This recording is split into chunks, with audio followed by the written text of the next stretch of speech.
7:07, Nashville's Morning News on Super Talk 99.7 WTN. And welcome on in to Nashville's Morning News on a very cold and snowy and icy Monday morning.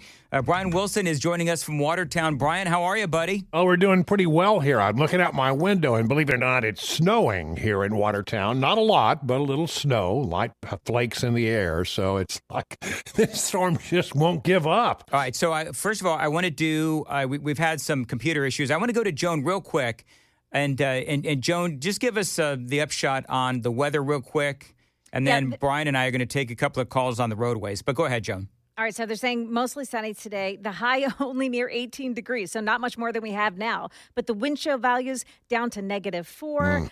And then tonight, it clears out, low around 10 degrees, but wind chill values down to -9. That's where they're calling for that extreme cold warning tonight. All right, so real quick, this is James. And James, you're on with Brian Wilson and Dan Mandis. You've got a Mount Pleasant ice report. Go ahead. All right.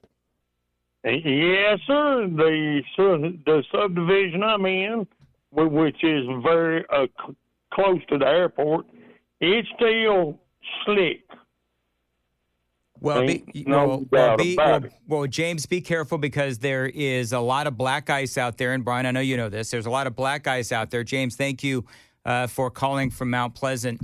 And you know what I'm noticing, Brian, and I know with we're calling Matt Murphy's house now Murphy-Lago.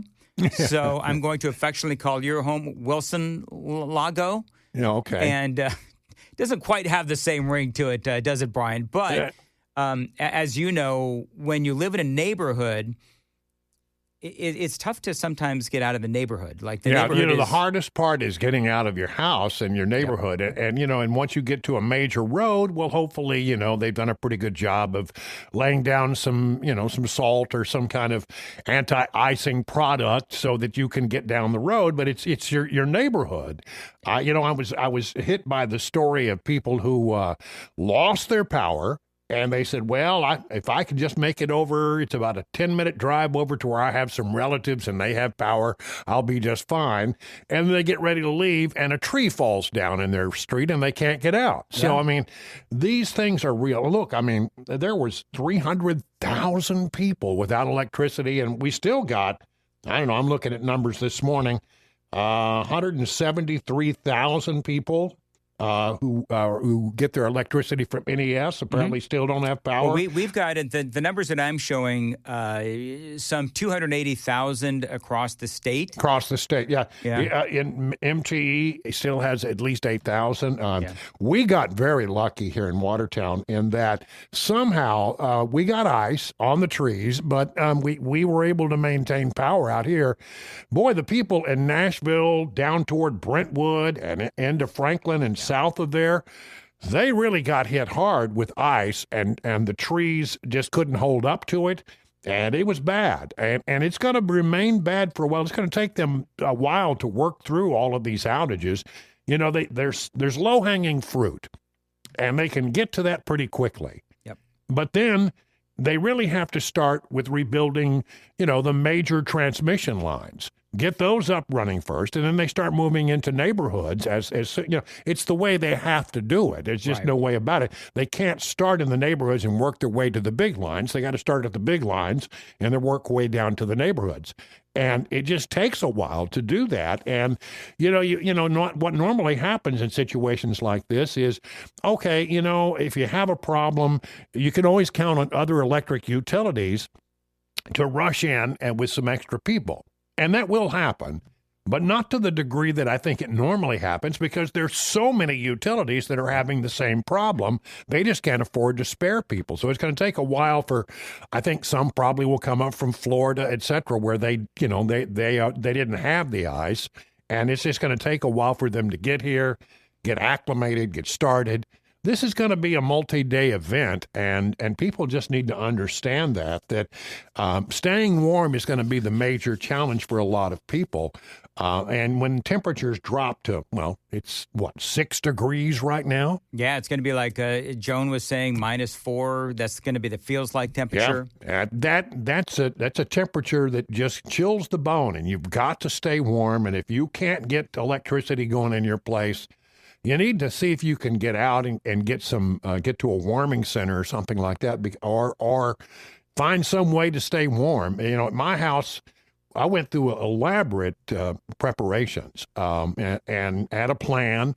Didn't need it, and thank goodness, I didn't have to have it. But what I'm really troubled by is, I was out there trying to do what I can through the limited social media outlet that I have to, warn people about this is what you're going to face and this is what the storm is looking like, and be prepared. Don't take this lightly. And I got a lot of blowback from a few people who felt like, well, they told us it was going to be 27 inches of snow, and now they're just saying it's going to be like half an inch of ice. That's the thing. They seize upon the snow totals early. The forecast changes over the course of 7 to 10 days, and the track moved north, and it became more of an ice event for us. And they just didn't understand, for some reason, that a half inch of ice, while it may not sound like a lot, is a huge thing to our power grid, and they didn't prepare the way they should, and they were just complaining. All they wanted to do was complain about how the forecast has been changing. Nobody can tell us what's really going to happen. Well, when you look at the 7 to 10 day forecast, you have to understand it's a wild ass what guess, and as you get closer and closer, about 3 days out, that's when they really start to get a bead on it in a more significant way. And so, you watch it for the first few days, and then as you get 3 days out, then you start to make your plan, because at that point, the forecasts become fairly accurate. Yeah. Well, and the other thing, Brian, just real quick, you have these days so many different apps and so many different ways to get your information. Plus, you've got all the various models as well. And you've got all these different people that are interpreting the models as well. And a lot of amateur meteorologists out there, and maybe I'm one of them. But I did actually, I did weather for a while. I know you did. I studied it. I don't tell that to many people, but I did do weather for a period of time. And I really enjoyed it, and I studied it, and I tried to learn a lot about it. I am not a meteorologist, but I can tell you this. If you have any criticism of, I think the meteorologist in this area got it pretty close to right. But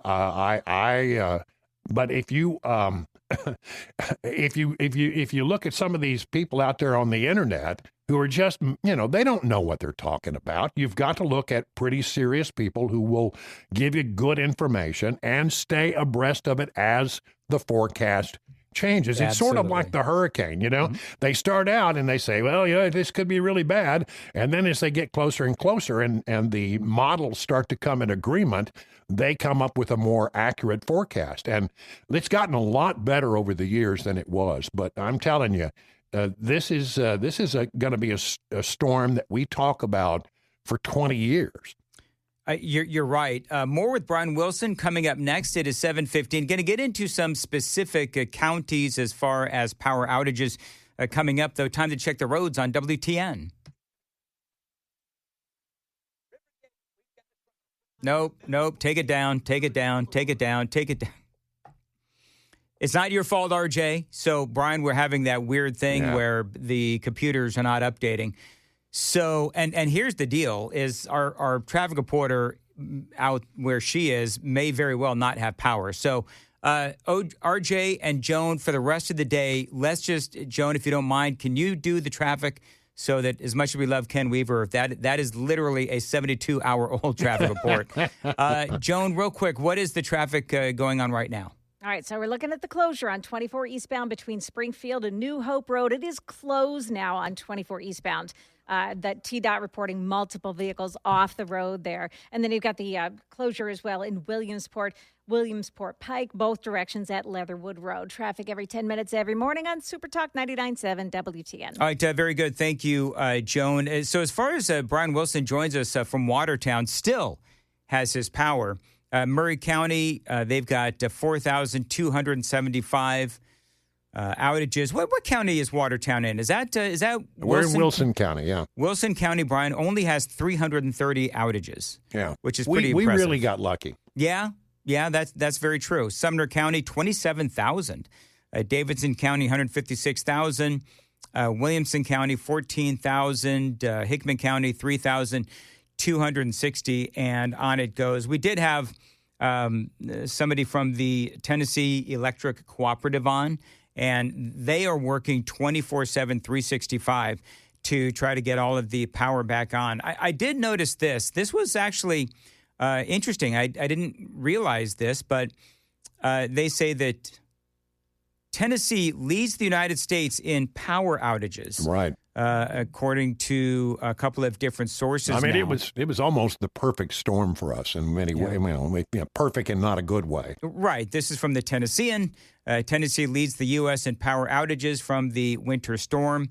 And they talk about how the next highest states, Mississippi, Louisiana, and Georgia, each of which reportedly has 100,000 plus customers without power, and on it goes. And so they do talk about how Middle Tennessee is the state's epicenter of the devastation, that, of course, led by Davidson County. Now, I don't know, Brian, if you saw, but if Brian, you've got some time later on today, I did my first live stream today. I decided that because, I'm staying at a hotel about 12 minutes away. Mm-hmm. So I live streamed walking from my hotel to the radio station. And I probably will never do that again, actually. But I got to tell you, it was really cold and really icy. And we do still have a lot of black ice out on the roadways. By the way, if you want to check me out on Facebook, you can, and X at Dan Mandis Show. So, Brian, when will all the power be back on? You think it's going to be 3, 4, 5 days? I think it's going to get a lot better today, and then I think there are going to be pockets where it's going to be a while, maybe a day or two. I would guess that by Wednesday, it will be a lot better than it is today, but I mean, we could be for a couple days, a lot of people without power. It takes a while to work through this stuff, and people are going to get frustrated, and people are going to get tired of this whole mess, and I'm already a little tired of it, and I didn't even lose my power. Not yet, Brian. It's not too late. Well, I know. Stefano DiPietro on earlier. He said there's still a lot of ice on the trees, and that could cause. Yeah, if you get any breeze at all, you got a problem. Yep, that's exactly right. All right, and by the way, these trees are going to be weakened. Yes. So that the next storm, if there is another storm, no matter what kind of storm, we have really stressed these trees out, and many of the trees that did not break may well break in the future. So, I mean, this thing has a long-term impact. It does. All right, real quick, so I am trying to do, my usual content as well. There was another shooting in Minnesota. It was a guy that was killed. Alex Pretty is his name.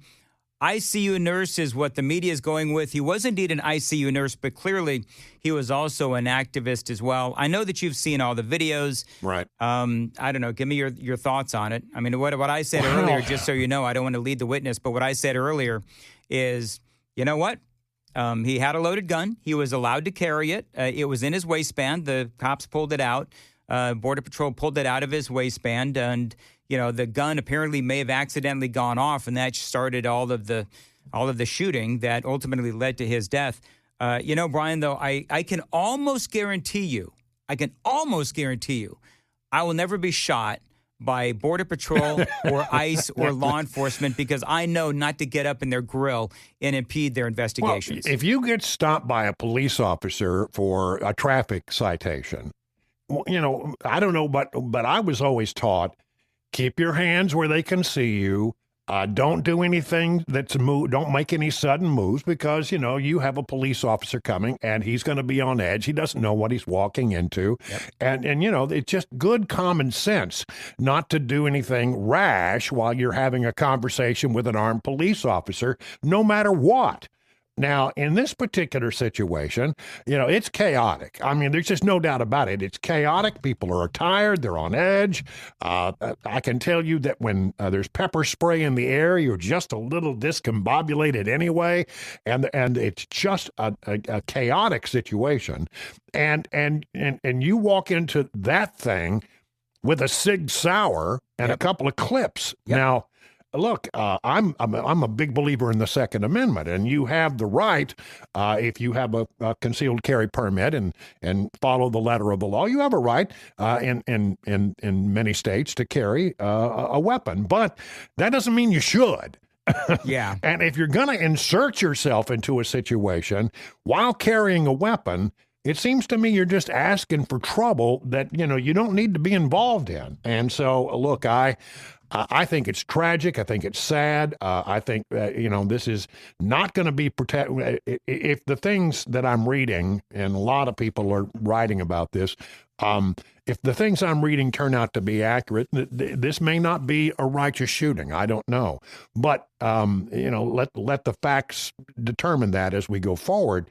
But what in the world are you doing walking into a situation and getting in the grill of a bunch of people who are armed in a chaotic situation while carrying a weapon? Well, just not the smartest thing. If you want to stand off to the side and shout, with your little signs, that's one thing. But inserting yourself into that situation is nuts. A listener has reminded me on the super text line that an ICE agent's finger was apparently bitten off by a protester. Yeah, that's right. I mean, this is getting ugly. It's getting real ugly. And you know what? We have the right in this country to go in and find people who are in this country illegally, who have a criminal background, and remove them from this country. I don't understand why you'd be against that. That seems to be, did you see the statistics that show that since we started taking bad people off the street and getting them out of the country, that the crime rates around this country have gone down dramatically. Violent crime is down dramatically. It is having a positive impact on this nation. And, people will tell you, well, you can't really stop violent crime. Yes, you can if you get the violent criminals off the street, and it's having a positive impact. So, look, you may disagree. That is your right, and it is your right to protest and hold your little signs and shout from the side. But when you start inserting yourself in between police officers and bad guys, bad things can happen, and we've seen several examples of that already. Do you know what I think, Brian? I think these people on the left, because they're part of the storyline that I covered this earlier. I don't want to delve too deeply into it again, but, it turns out that if Cam Higby's reporting is correct, that this is highly, highly organized and highly funded. It's absolutely their resistance. I think that the left sees the death of this Alex Preddy and others as collateral damage for a bigger cause. I think you're absolutely right. And it is, there's nothing about this that's organic. It is well organized and well funded. Where do you think these people who don't have any, visible job that we can tell, who just go from, crisis to crisis, stirring the pot, where do you think they get their expensive gas masks? Yes. Where does that come from? Right. I can tell you where it comes from. It comes from organized efforts to fund these people and go out there. They want to be very visible and very insert themselves into this situation. And you're right. They look at this, well, I'm really sad that we lost somebody, but, we're making the larger point. Well, and if I really want to go down this road, I would say that they also, in these kinds of situations, I'm not gonna take it as far as to say that they're glad these things happen. I'm not going to say that. But what I am going to say is that they know, like a Tim Walz or the mayor of Minneapolis, Jacob Frey, Keith Ellison, and Ilhan Omar, they ratchet up the violence, they ratchet up the rhetoric, and then knowing that people are going to lose their lives, counting on it, I would say, and then that gives them more ammunition, if you will, heading into the midterm elections. Oh, look what the Republicans and Donald Trump are doing. And at least to me, Brian, it is so painfully obvious. I know that it is obvious for you as well. Well, I've been in some of those protests in the past, in D.C., a lot of them, and I've gone nose to nose with the Black Bloc and the anarchists, and this is very, very well organized. And anybody who tells you different, it just doesn't have a good understanding of it. All right, Brian Wilson, always great to have you on. Stay warm and keep me posted on what's going on out there at Wilson Manor. All right, we'll do. All right. Real quickly, because I know Nashville Trent is on the phone. You got a road report, Trent? Hey, Dan, how you doing this morning? We're doing good. Go ahead, sir. Well, good. Hey, so I just came down from Sumner, Hendersonville, and heading into Smyrna. And Brian is exactly right. The roads are really, really bad in the neighborhoods. Trees down, power lines down. But TDOT has done a phenomenal job with the freeways. They're cleared a lot more than I really expected. So it's, but he is 100% right. The neighborhoods are the toughest part, and the power lines are extremely hard to see. Thank God some of the people were smart enough to put orange towels or flags on them so that you can spot them. But interesting. All right, yeah. Hey, Trent. Let me ask you, where are you from? So Hendersonville. Made it down from here. Just pulling into Smyrna right now. I'm in the commercial construction business, checking on one of our jobs. And, the reason I ask is you use the term freeways, which is something that they typically say in California. Oh, that's so funny. You notice that. I graduated Point Loma High, so yes, I am a California boy. But right now, I've been 22 years in Tennessee. As far as I'm concerned, I'm a Tennessee native. There you go. You know, I very much appreciate that, Trent, and I can definitely relate to that as well. If I could disown my Californianship, I would. Thank you, Trent. It is 7:28 on Nashville's Morning News. All right, Joan, we're not going to do the tease because we're running way late. The host is having a hard time staying on time today. Joan, blame the cold. That's what I should blame, is the cold, that I'm having a hard time staying on time. However, Nashville's Morning News on Super Talk 99.7 WTN. I want to welcome on into the program Cindy Porter, Jeepers of Spring Hill. Cindy, thanks for joining us here on Super Talk 99.7. And so just so people know what you folks do, you are, and I've been talking about you and organizations like this for a while now, where you will drive doctors and nurses and veterinarians off to their places of business when when the weather gets really bad and the roads are icy. So, number one, Cindy, thank you for what you're doing. How long have you been doing this? We've been doing this for 7 years. And what prompted you to do this? I mean, did you saw a need? And by the way, you're doing it for free, I believe, correct? Yes, absolutely for free. And what prompted you to do this? Well, actually, the gentleman who started it, he was one of our members, and he has since moved away out of state. But he originally started it just because he wanted to get out into the snow, and this was an excuse for him to get out and play in it for his wife, he said. But it has then turned into just us wanting to give back to our community, and it snowballed from just Richard's little excuse to play in the snow to we had 18 drivers this snow event, and we have done 42 rides as of right now, and we have another 24 scheduled for throughout the day today. And talk about, I just sort of glossed over the kind of folks that you drive, but we're talking about doctors and nurses. Who are these people that you are driving? Or any other lines of work? No, really our biggest one is nurses. We've done a few like 911 dispatchers and EMTs, but it mainly seems to be a lot of nurses, and not just at hospitals, but we really are like a lot of assisted living facilities and places like that. I'm going to admit something to you, Cindy. I almost called you for a ride a couple of days ago to schedule for this morning.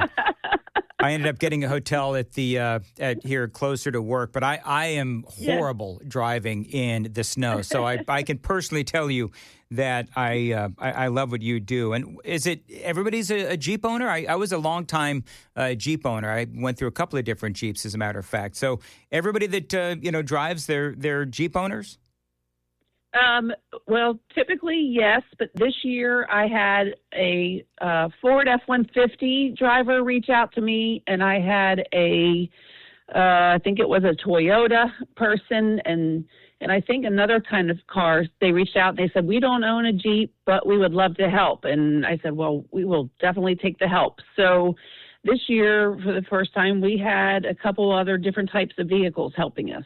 That is awesome. And as far as the roads this morning, I mean, what are you seeing now? I know that you used to drive. Now you're more of a dispatcher coordinator kind of a person. But what are you hearing on the roads?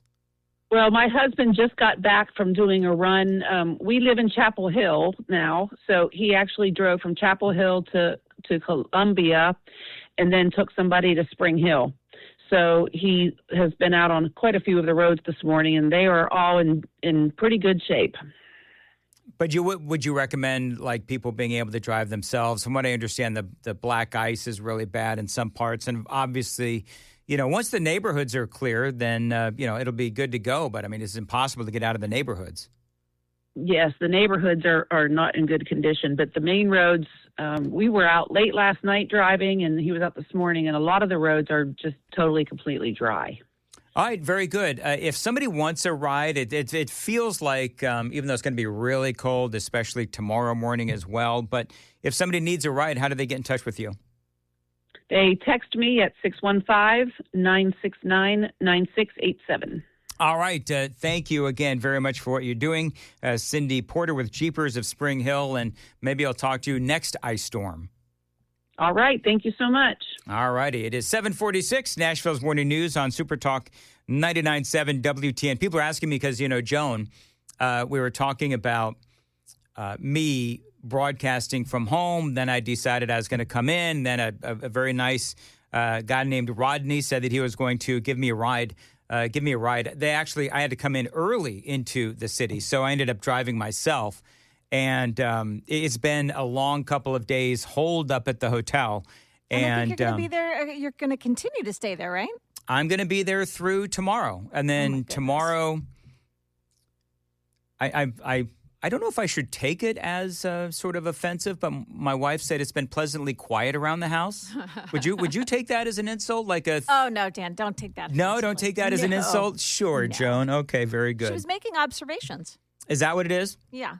So I was telling people earlier about in the 5 o'clock hour, I'm staying at the hotel, and I thought, okay, this is going to be great. I'm going to get finally some sleep. Because, in my house, you've got, all these, the dogs barking and Riker's going crazy and Amy's yelling at Riker to be quiet, and that wakes me up. I mean, it's a whole, so I thought I'm going to finally get some sleep. Joan, I went to bed last night at like 4:30. Wow. And right next to me, you got a couple of screaming kids just going absolutely bat crap crazy. And they're excited because of the snow and the ice. And clearly they were taking a bath because I heard water sloshing and everything. Oh, yeah. Oh, my goodness gracious. So, but you know what? Hotel living. It is what it is. Now, Sam in Spring Hill is going to give us a roads report. Sam, go ahead. Thanks for calling in. Hey, I was calling. I live in northern Columbia, in Spring Hill. I go into for town a lot of the times, and I drove into Nashville for work I guess it was Saturday night, and I was appalled. The government has said they're going to prioritize clearing the interstates and then the emergency access routes. So in Murray County, where I live, the interstates were pretty much good all the way up to Nashville. So 65 all the way up to Nashville. And the access road to the interstate in Murray County was just fine. But when I went to Nashville, Williamson County was still completely iced over. There was no bare patch of the road. Hopefully today it's going to be better. But when I came back home, I avoided Williamson County altogether because it was just so much worse condition than Murray County was. I wonder why that is. Do you have any idea, Sam? Why would Murray County be good, but then Williamson County, the roads not be good and still covered? Is that like a district issue or what? I don't even know how that works. Yeah, I assume the different counties are responsible for paying the different road treatment companies or whatever.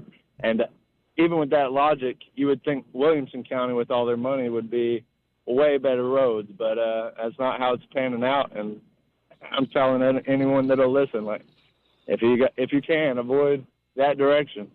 All right, Sam, thank you very much. I do appreciate it. Super Talk 99.7 WTN. By the way, people on the Super Text line saying, please, Dan, for tell people that they need to turn on their lights today when they're driving. So I guess that's one of the other things that needs to happen. We are a little off. We're a little off clock. So Joan, real quickly, tell me what is going on the roadways. So you've got that deal again on 24. And I know that eastbound it's closed, Springfield to New Hope Road. But I don't know whether that's the same on the west side. It appears like it's either very slow or it's also closed.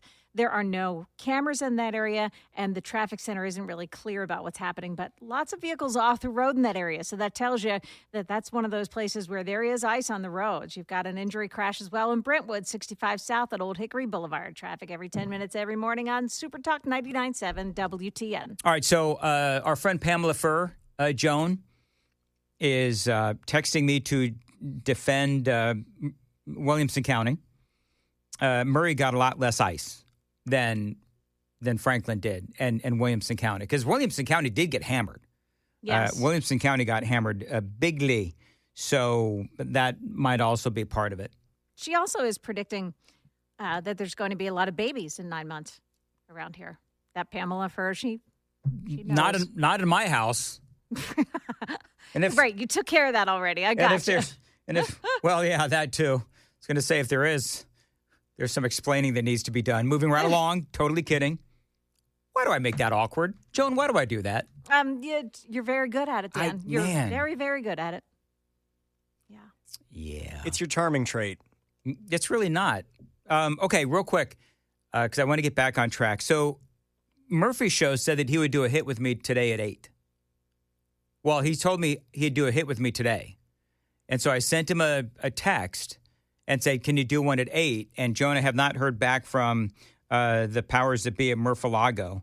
So should you think I should call him? I know that he was up late because he sent me a text. So Joan, will you call Matt and see if he'll join us at 8? Will I call him? Yeah. Would you call him? Have you lost your mind? No, I don't do that kind of thing. No. If he's going to get mad at anybody, if he's going to get mad at somebody because they're calling him at home, it'll be early in the morning. RJ, you need to call Murphy-Lago. You need to call Matt and see if he'll join us at 8 o'clock. I mean, I can poke that bear if you want me to. You poke that bear, and then when he gets mad, I'm going to say, I don't know why he did that. Yeah. I just mentioned it in passing, that I was maybe hoping to have Matt on, and he just chose to pick up the phone and I'll say I know nothing about it. And Joan, all right, throw the part-timer under the bus. I get it. That's not a problem. That's what we usually do. All right, it is 7:52, and Joan, what do we got for news coming up? All right, so coming up here in the news, let's see. We've got some big problems for folks who use AT&T or T-Mobile as their cell phone carriers. Also, a couple of court hearings in Minneapolis today. It's all related to those ICE operations. We'll tell you about it at 8 o'clock on Super Talk 99.7 WTN.